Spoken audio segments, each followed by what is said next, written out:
राजा कहता है कि चक्रधर, तुम्हारे इस द्रोह के लिए हम तुम्हें वही सजा देते हैं जो हमने सुदामा को दिया था।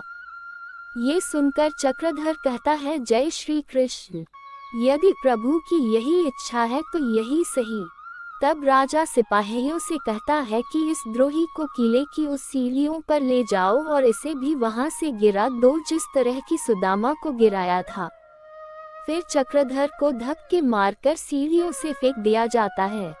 फिर चक्रधर नीचे से उठकर हरि भजन गाता हुआ वहां से चला जाता है। ये सुन और देखकर श्री कृष्ण प्रसन्न हो जाते हैं। उधर प्रातः मुरली मनोहर की मधुर मुरली सुनकर सुदामा की नींद खुल जाती है। सुदाम उनके पास आकर चुपचाप खड़े होकर उनकी मुरली सुनने लगते हैं। कुछ देर बाद श्री कृष्ण की आंखें खुलती है तो वे कहते हैं, अरे विप्रवर, आप क्यों उठ गए? तब सुदामा कहता है कि अमृत बेला हो रही है ना, मैं तो इस समय रोज ही उठता हूँ, परंतु तुम्हें देखकर लग रहा है कि तुम रात भर सोए नहीं हो। ये सुनकर श्री कृष्ण कहते हैं कि विरह की याद में किसे नींद आती है विप्रवर, और इस अमृत बेले में तो ये बावरा मन और व्याकुल हो जाता है। सच मानिए, रात भर लक्ष्मी देवी की याद तपाती रही। तब ये सुनकर सुदामा कहता है कि अमृत बेला में प्रेमिका को नहीं, ईश्वर को स्मरण किया जाता है। मुझे अभी स्नान करना है, पूजा भी करनी है, चलो चलो तुम भी मेरे साथ। ये सुनकर श्री कृष्ण कहते हैं, अरे स्नान विस्नान में क्या रखा है? तन धोने से मन के पाप थोड़ी ना धुल जाते हैं। अरे अपना तो ये नियम है कि पहले आत्मा की शुद्धि कर लो, फिर तन का स्नान करो। तब सुदामा पूछता है, अच्छा ये बताओ कि आत्मा की शुद्धि कैसे होगी? तब श्री कृष्ण कहते हैं, प्रेम रस की गंगा में नहाने से। तब सुदामा कहता है, तुम्हारी बातों में तर्क या तथ्य हो ना हो, परंतु रस अवश्य होता है। इस पर श्री कृष्ण कहते हैं, मेरी बातों में तो रस ही रस है, क्योंकि हम तो ठहरे रसिया बन बसिया। फिर सुदामा स्नान करने चला जाता है और मन ही मन कहता है कि कुछ भी हो, सज्जन पुरुष है पर है बड़ा ही नटखट। फिर सुदाम झरने में स्नान कर रहा होता है तो दूसरी ओर श्री कृष्ण फूल तोड़ रहे होते हैं। फिर श्री कृष्ण कहते हैं कि विप्रवर, अब तो आपका स्नान हो गया होगा, और ये देखिए सामने आपके भगवान की मूर्ति है। मैं आपके लिए थोड़े से फूल लाया हूँ, इन्हें ग्रहण करें और आप जाकर आनंद से पूजा करें। सुदामा कहता है, धन्यवाद, तुम बड़े संस्कारी जीव लगते हो, पर कभी कभी विचित्र बातें करते हो।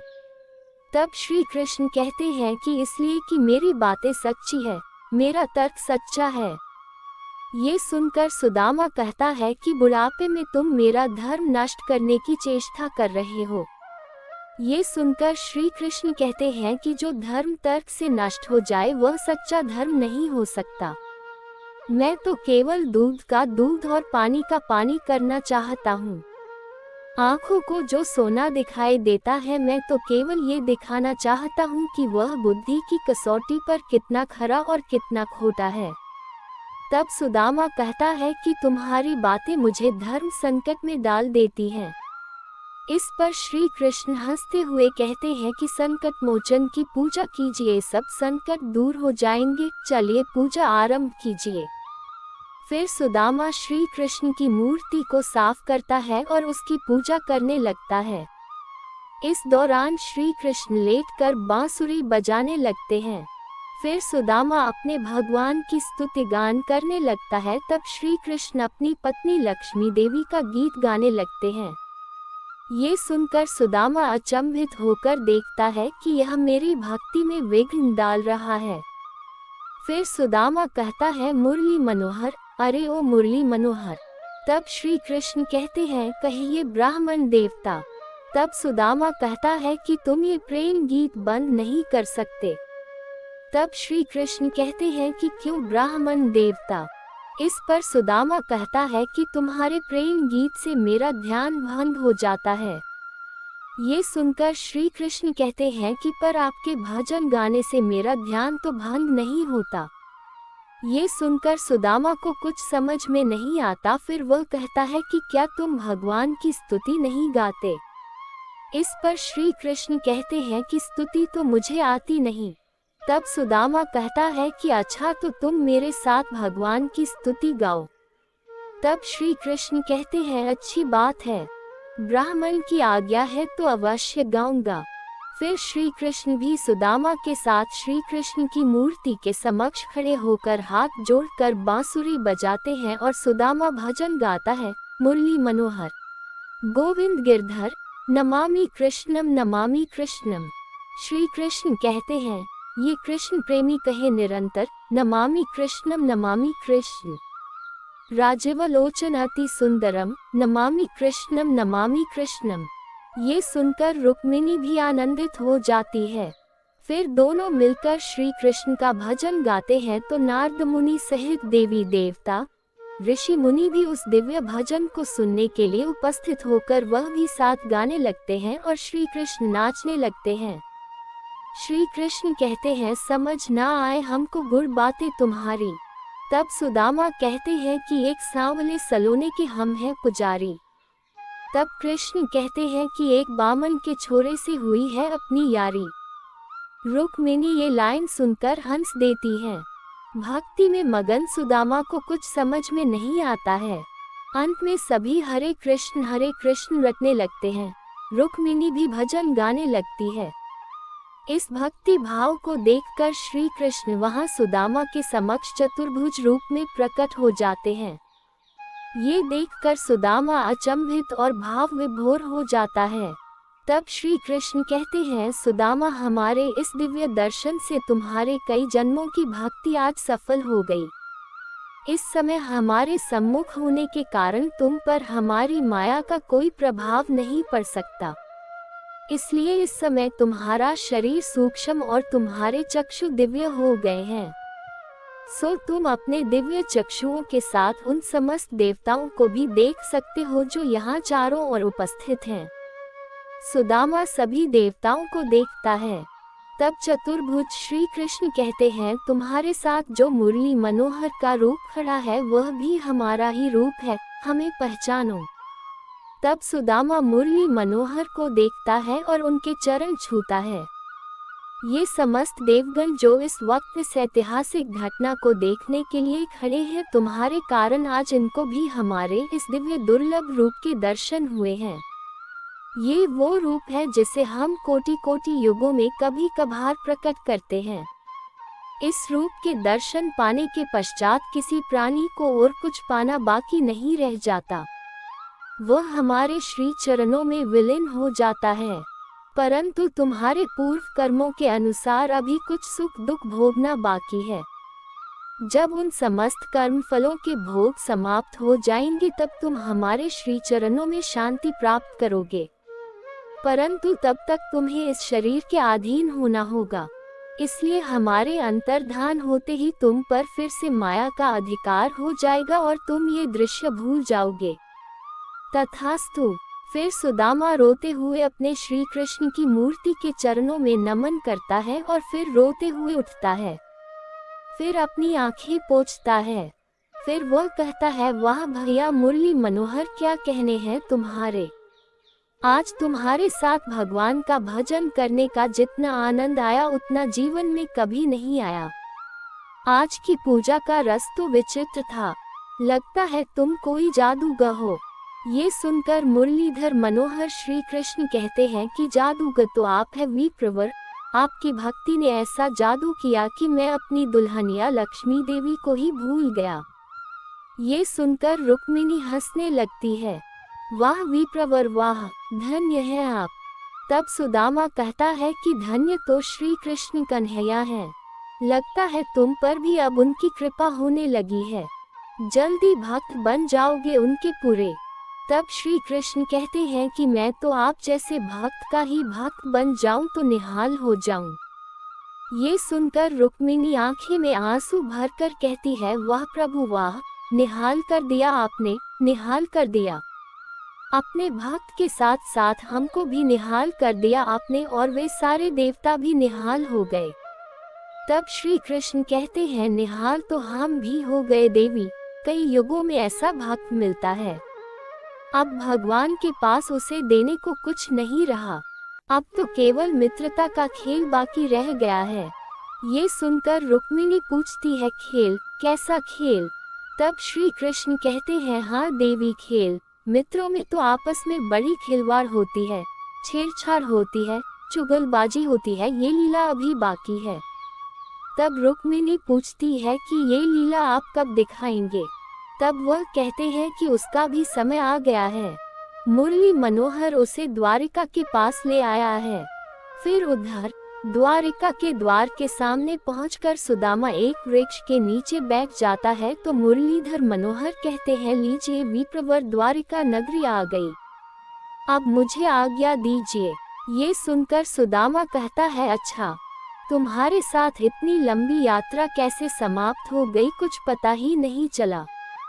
अगर तुम ना होते तो इतना लंबा रास्ता काटना कठिन हो जाता। तब श्री कृष्ण कहते हैं, अरे यूं कहिए कि आपके कारण मेरा रास्ता भी आराम से कट गया। अच्छा, अब आप अपने रास्ते चलिए और मैं अपने घर चलता हूँ। ये सुनकर सुदामा कहते हैं कि परंतु जाने से पहले श्री कृष्ण के घर का पता तो बता जाते भैया। ये सुनकर श्री कृष्ण हंसते हुए कहते हैं कि द्वारिकाधीश का घर यहाँ का बच्चा बच्चा जानता है। आप किसी से भी पूछ लीजिएगा कि राजमहल कहाँ है तो आपको बता देगा। ये सुनकर सुदामा सकुचाता हुए कहता है कि नहीं, अगर तुम भी वहाँ तक चलते हो अच्छा होता। तब श्री कृष्ण कहते हैं कि चिंता मत कीजिए, राजमहल निकट ही है, शीघ्र ही पहुंच जाएंगे, और जब आप अपने मित्र से मिले तो मेरे लिए प्रार्थना अवश्य कीजिएगा, अच्छा आशीर्वाद दीजिएगा। ऐसा कहकर श्री कृष्ण सुदामा के चरण छूने लगते हैं तो सुदामा कहते हैं, अरे अरे ठीक है, सुखी रहो सुखी रहो। फिर श्री कृष्ण चले जाते हैं। सुदामा फिर लोगों को रोककर पूछने का प्रयास करता है परंतु कोई उस पर ध्यान नहीं देता है। कभी घुड़सवार से बचता है तो कभी रथ से।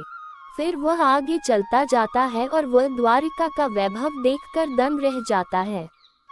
सारे ही भवन उसे राजमहल जैसे ही नजर आते हैं। फिर वह एक कुएं पर खड़े कुछ लोगों को देखकर उनके पास जाता है तो वहां खड़ा एक व्यक्ति उन्हें अपने पास आते हुए देखता है। वह व्यक्ति सुदामा को ऊपर से नीचे तक देखता है। फिर वह अपने साथियों से कहता है, आओ आओ मेरे साथ। वह कहता है कि ये घबराया घबराया मनुष्य जाने कौन है, किसे ढूंढ रहा है। तब एक तीसरा कहता है कि ये कोई परदेशी है, क्योंकि द्वारिका में तो ऐसा दरिद्र कोई हो ही नहीं सकता। तब चौथा कहता है कि कोई निर्धन ब्राह्मण लगता है। फिर वह चारों सुदामा को प्रणाम करके कहते हैं कि आप कोई परदेशी लगते हो, किसके घर जाना है आपको बताइए, हम छोड़ देते हैं। ये सुनकर सुदामा कहता है कि भैया मुझे श्री कृष्ण के घर जाना है, वहां तक पहुंचा दो तो बड़ी कृपा होगी। ये सुनकर सभी उसकी ओर आश्चर्य से देखते हैं। फिर उसमें से एक कहता है, अच्छा अच्छा वो किसनवा बैलगाड़ी वाला। तब सुदामा कहता है कि नहीं भैया, मैं तो द्वारिकाधीश की बात कर रहा हूँ, उनसे मिलने जाना है मुझे। ये सुनकर चारों अचंभित रह जाते हैं। तब एक पूछता है, द्वारिकाधीश से? सुदामा कहता है, हाँ।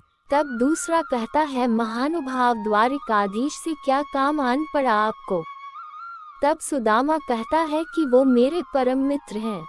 ये सुनकर चारों आपस में बात करने लगते हैं। फिर सुदामा कहता है, कहाँ है उनका घर? तब वे कहते हैं, अरे वो तो राजा है, राजा घर में नहीं राजमहल में रहते हैं, आगे से दाएं चले जाइए, वही है उनके राजमहल का परिसर। ये सुनकर सुदामा कहता है, धन्यवाद। फिर वह कहता है, थोड़ा सा पानी पी लूं मैं? तब वे सभी कहते हैं, हाँ हाँ पी लो। तब सुदामा कुएं के पास जाता है तो पीछे से वे सभी कहते हैं कि द्वारिकाधीश को अपना मित्र बता रहा है, मुझे तो कोई पागल लगता है। ये सुनकर सुदामा अचंभित हो जाता है। दूसरा कहता है कि ऐसा लगता है कि जाने कहां से द्वारिका में आ गया है। तीसरा कहता है कि ऐसे दरिद्र लोगों को द्वारिका में आने नहीं देना चाहिए। तब चौथा कहता है कि नहीं, किसी द्वारिकावासी को ऐसी बातें शोभा नहीं देती। अरे दरिद्र है तो क्या हुआ, ये तो मनुष्य ही ना, बस जरा सा दिमाग चल गया है। इस पर भी हमने उसे राजमहल का मार्ग बता दिया। तब दूसरा कहता है कि पर उस बेचारे की दशा देखकर राजमहल के द्वारपाल उसे राजमहल में घुसने ही नहीं देंगे। ये सुनकर सुदामा निराश हो जाता है। वह सोच में पड़ जाता है कि जाऊं कि ना जाऊं, क्या करूं अब। वह सोचता है कि लौट जाओ सुदामा, देखा नहीं लोग कैसे हंस रहे थे तुम पर, पागल कह रहे थे तुम्हें। वह सब बचपने की बातें हैं, अब इस आयु में तो बचपना ना करो। हो सकता है कि श्री कृष्ण तुम्हें भूल गए हों। समय के साथ साथ मनुष्य भी बदल जाता है। इस तरह सुदामा का डबल माइंड हो जाता है। फिर सुदामा सोचता है कि नहीं नहीं, वह भगवान है, मनुष्य नहीं, भगवान नहीं बदलते। श्री कृष्ण और रुक्मिणी दोनों उसकी दुविधा देख रहे होते हैं। रुक्मिणी पूछती है, भगवान आपके मित्र तो द्वारिका पहुंच गए, फिर इस चिंता और व्याकुलता का क्या कारण है। फिर श्री कृष्ण कहते हैं कि मुझे भय है कि कहीं वह मुझसे मिले बगैर ही लौट न जाएं। इस समय उसमें दुविधा चल रही है। जय श्री कृष्ण।